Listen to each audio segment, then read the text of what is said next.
Last year, you guys had your way with Virginia Tech twice, and not that that equates to this year, but what was it about those games that I mean, you guys played maybe your best football of the season against them twice? Well, I don't know if we had so much had our way with them as the fact that, that we played well.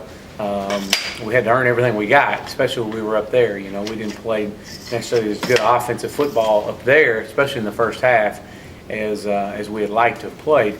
But a lot of that had to do with them too. They're very, very sound defensive team, and then we played them in the championship game, and kind of same story. The first half, you're kind of trading punches, and then the second half, we were able to hit on some big plays and capitalize on some opportunities. So I think that as you look at what Virginia Tech has right now and where they were prior to Duke, and just going back in, and you can definitely tell that after watching the Duke game and analyzing, breaking that down, it is definitely a total different defense as far as the way that they're playing, the effort level that they're playing at, and Coach Foster have them ready. I can promise you that. I would assume still dangerous, despite the fact that you look at some of the teams they've lost to, and some of the teams, and it's like a roller coaster. Well, number one, you can't let the record deceive you. I mean, this is a very good football team, very good defensive football team. I mean, they're playing hard. They've only lost one conference game, so they're in the mix. I mean, they're playing for something, and they'll come in here, and I promise you, we'll get the best Virginia Tech has to offer. Are they doing anything different than what you saw last year? They're playing a lot more man coverage than what they played last year. Even though they played a lot of man against us at times, but you're seeing a lot of that right now. They have kind of done that most of the year. I would anticipate that they're not going to change for us. I mean, I said that last year when we played them. They've got a program there. They're well established, and they're known for their toughness. They're known for the way that they play. Relentless effort, and that's what you saw Saturday when you flipped the film on. What were your biggest focuses for this open week? What do you feel like you got accomplished? Well, we had to focus on ourselves, number one. I mean, you had to go back and look at the Tigers and go back and analyze what we've done well the first 6 games, and things that we haven't done well, and try to figure out why, and if there's things that you haven't done well, and you either throw them out or try to get better at it. And I think we've had a really productive open week. It was an opportunity for us to get our legs back underneath us for this final 6-game stretch run. And there was a lot of talk about to our players about last year's last 6 games of the season, and I don't think that needs to go unnoticed. I mean, that's something we talked about every day. Is that it's not going to be the first 6 games you're going to be remembered by. It'll be the last 6. And that's something that we wanted to stress to our players and understand, that they got to have that hunger and keep that hunger as they approach the final 6 weeks of this season. When you look at Sammy, I know try to get the ball to him in different ways. Are you satisfied that sometimes he's being used, he can be a decoy to you and help open up other guys? Well, sure, absolutely. I mean, Sammy's a guy right now that quite hadn't, he hadn't gotten in the mix of the season. I mean, he missed the first 2 games and comes back and plays a half, has a really productive half, and then he plays a full game, and then he gets, he's sick and has to sit out another game. So he hasn't gotten into the flow of the season. Therefore, he's not in the game shape. And that was something we really tried to focus on this past week and in our open week, is trying to get him back into game shape. He's got to become more of a part of the offense, and he will. It's not that we're not calling plays to go to him. It's just that it's just not there right now, and he's not quite at that in shape level that he needs to be at or was. So we hope this week that it's a little bit different. Have a chance to do a lot more conditioning with him and see where we stand this Saturday. Has he been frustrated by? It seems like that might be a frustrating situation. Well, for him. no, absolutely not. I mean, he's such a great competitor out on the field. There's no, absolutely not. No frustration with him. I think more than anything, he's just disappointed he hadn't quite got into the flow of it from his own standpoint. This is from his own. Where he is as far as being in shape, and it seemed like you take 2 steps forward and he gets a step back, and so he's fully healthy. He had a really good week of practice last week. Got his legs underneath him, and hey, we're ready to go. We're going to need Sammy at the right time, and that's what that's what I've shared with him is that, hey, look, we're going to have you playing your best football at the right time this season. How did the bye week help the offense overall get healthy, I guess? Yeah, it did. We were a little bit bunged up in some areas, but that really wasn't a big focus. I mean, as far as from my standpoint, from the coordinator standpoint, I was more focused on trying to come out and correct some things that we maybe can't focus on too much in a regular game week. Go back to some techniques, some fundamentals. Work on just being a little bit more tough in some areas, and so that was some things that we really focused on, and so I was pleased with the way the open week went. Now again, we got to get this thing back going again this Saturday, and we got a huge barrier on our way. The last couple of weeks, Taj has had some turnovers, and I know that's a concern coming into the season for you. What did y'all guys do during the open week to kind of maybe correct some things he's doing here? Well, we addressed it, number one. I mean, as we do each week, and just reminding him that the last 2 games, I think he's turned the ball over 4 times, 2 interceptions, or actually 3 interceptions and 1 fumble, and that's you could say a couple of those interceptions, the ball should never been thrown. So those are some things we got to improve on. We can't lose focus on what got us to this point. Again, kind of repeating a year ago. You can probably take the press conference I did a year ago about this time, say the same thing. We can't lose focus of that. That's when we started this downfall, was when we started losing our focus at the quarterback position and not being able to take care of the football. Turning the football over, making, ill-advised throws, uncontested throws that should never be made. That's unacceptable. And so, those are some things. Now, tip ball interception like that happened the other day against Georgia Tech, I mean, that's going to happen. Balls, it shouldn't have been thrown. Those are the things you got to really correct and work on. So, definitely got to take care of the football. When he's taking care of the football, and we're at our best. What do you feel like the key is to Nuke and Taj having the kind of chemistry in the pack? Because obviously he's built a pretty strong season, and Taj is having a pretty good season for Baltimore as well. Well, I think a lot of it has to do with the fact that, they've been now together in this system for, 20 games. Nuke is such a great possession receiver, and obviously we've seen some of his speed and his acceleration. He's dependable, and he's really precise in his route running. I think that's really helped Taj out. So those are just some things right there. They work really well together in the summer. And I think that, with the absence of Sammy, it's benefited Nuke in some ways. That it's really forced Nuke, and really, Nuke has taken on that responsibility. Hey, look, lean on me a little bit now, and that's good to see. Is it possible? I mean, he catches basically everything that's thrown at. Is it possible to defend a guy like that? Well, I mean, we've had some great coverage on him, and he still made some good catches, some really good catches. It's kind of a double-edged sword right there. He is such a great, precise route runner, and the only way that we really use, usually when he gets lazy in some of his route running, or we're not on the same page, is usually the downfall there. But that's what teams have done, and they've obviously tried to high-low him and try to take him out of the equation by putting one under and one over on him, and trying to force us to work the field, work the boundary.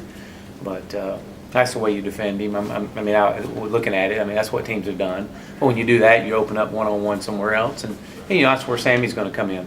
He allows him to catch the ball so naturally and fluidly. I think just a really good athlete, play basketball, great hand-eye coordination. I think that has a lot to do with it.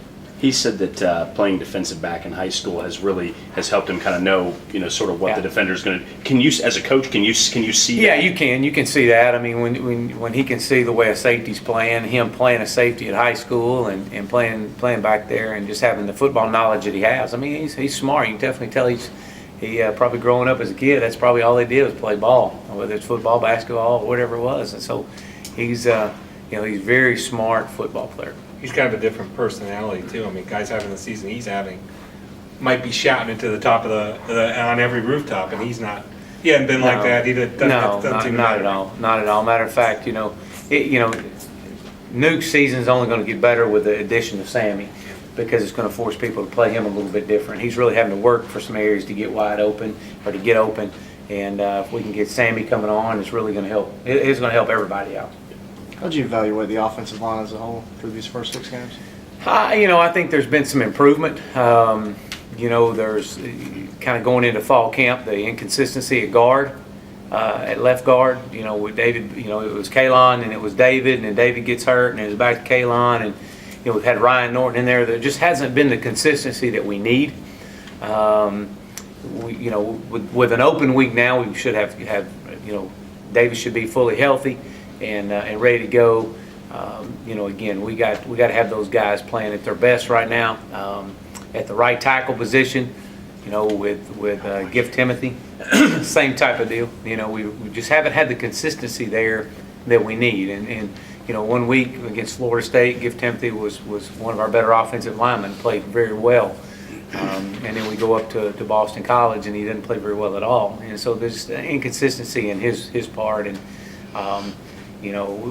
the competition behind them right now is just not where it needs to be.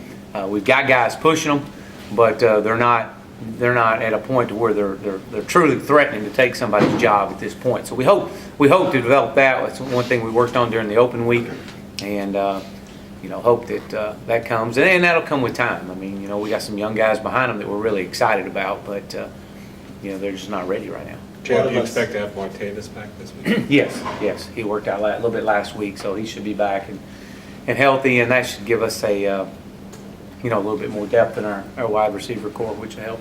A lot of us like to have a little bit of fun and do midterm grades for the offense and the defense, and say quarterbacks made such, running backs, offensive line, wide receivers, tight ends. What would you give a letter grade to each one of those groups? Oh, wow. I don't know. I'm pretty tough on the grading system. It just depends what kind of scale we're on here. But I would, I think there's been some productivity at all positions. I think obviously you look at the wide receiver core, you have to break it down by position. I think in some areas you see some guys that are playing B plus. I'd like to see them get up into that A range. They'll play a little bit harder without the ball. I think Taj has played well. Again, B plus probably. I think there's some decisions that he's made that he could have done a little bit better at, and throwing the ball away. And again, he's really improved in his running ability. And if I give him an A and he hears I give him an A, he may not even show up to practice the rest of the week. So he probably gets a B plus somewhere in that area. And offensive line, the inconsistency again at each position is a little bit different. Those guys in that C plus to B range. I mean, I think we can get a little bit more out of them. I think we get a lot more out of them. I think the consistency level is what's going to take these guys over the top. Now you start looking at Dalton Freeman and you start breaking these guys down individually.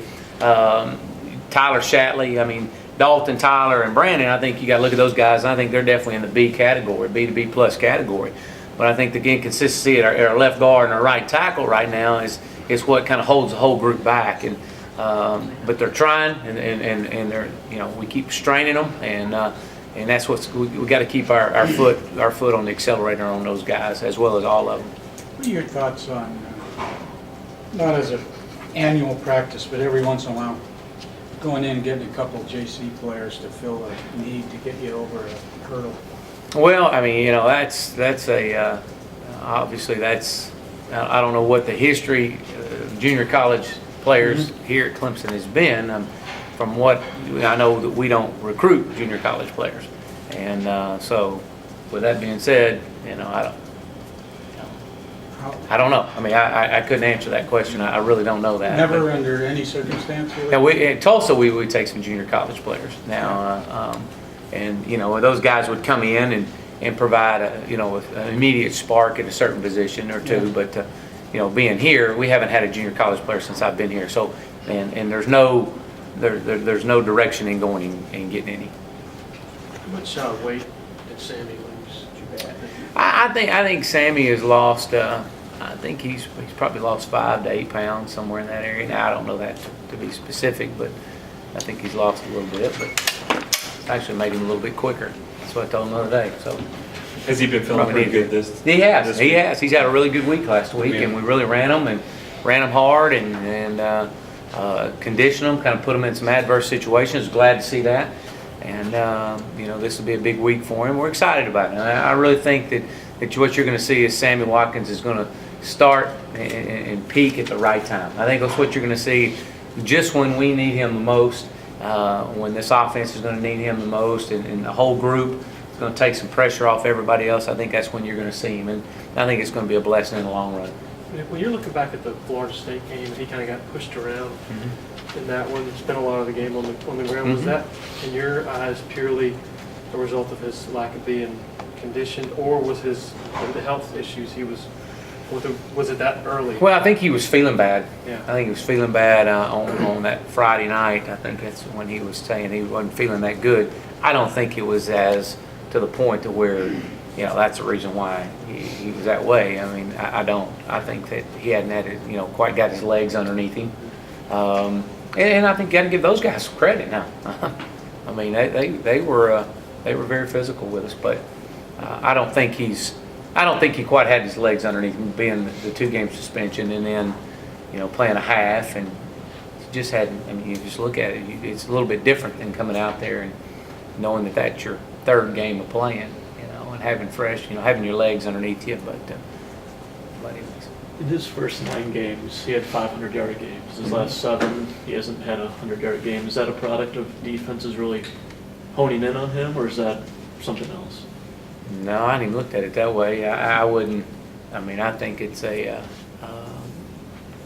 think what's happening is it's not that our productivity from offense has dropped off any. I think that maybe people are playing him a little bit different, but we're still getting him the football. But I mean, that's kind of the way I'd look at it. The only thing I'm gauging things on is his 2.5 games that he played this year, or 3 games he's played this year. So, and now we get him in shape, and we should be back ready to go.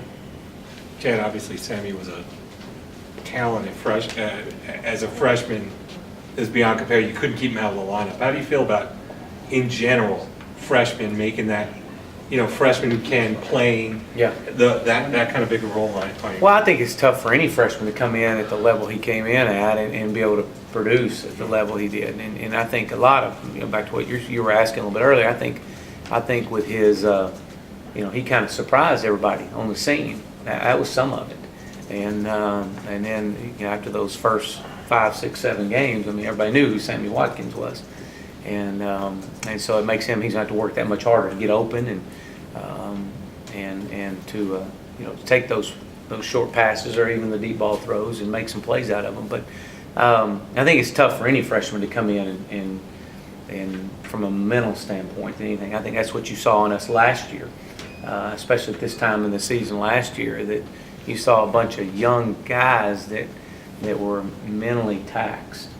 And so I think it's not so much physical as it is more mental. And Sammy's a very mature young man. And again, we're really excited about Sammy and being what he's going to do from this point forward. Believe me, I can tell you, y'all probably talked with him, but he's just as excited about getting out there and getting back in the flow of things and getting his legs underneath him and getting that breakout game. And it's coming. But it's got to come natural. You can't force it, and you can't just try to keep feeding the ball. Everything's got to come natural.